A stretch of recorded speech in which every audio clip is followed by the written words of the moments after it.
আমি যেখানে ওয়াজ করতে যাই, ওয়াজের মঞ্চে লক্ষ লক্ষ মানুষ হয়।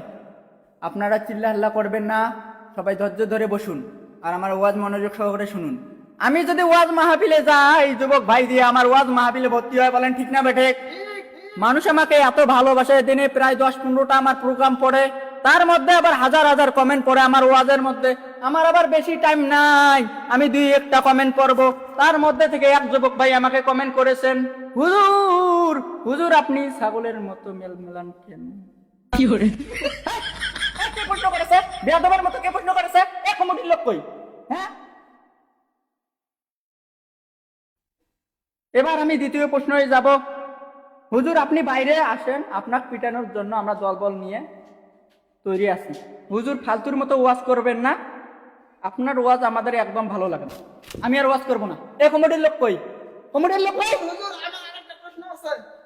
আর প্রশ্নের উত্তর আমি দিতে পারবো না, লাস্ট প্রশ্ন একটা। কইছি না দিতে পারবো না। হুজুর লাস্ট প্রশ্ন। তাড়াতাড়ি কর।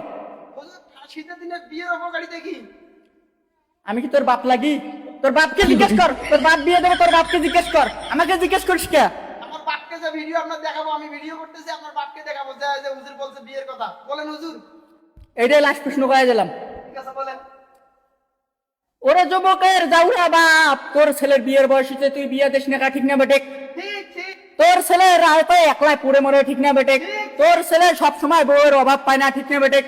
তুই তো আগতে বিয়ে করছিস রে যুবকের বাপ, তুই তো ছোটবেলায় অল্প বয়সে বিয়ে করছিস, ঠিক না বেটে? এখন ঠান্ডার দিন আসছে, তোর ছেলে বিয়ার লাগবে, ঠিক না বেটে? তোর ছেলেকে ঠান্ডা লাগে,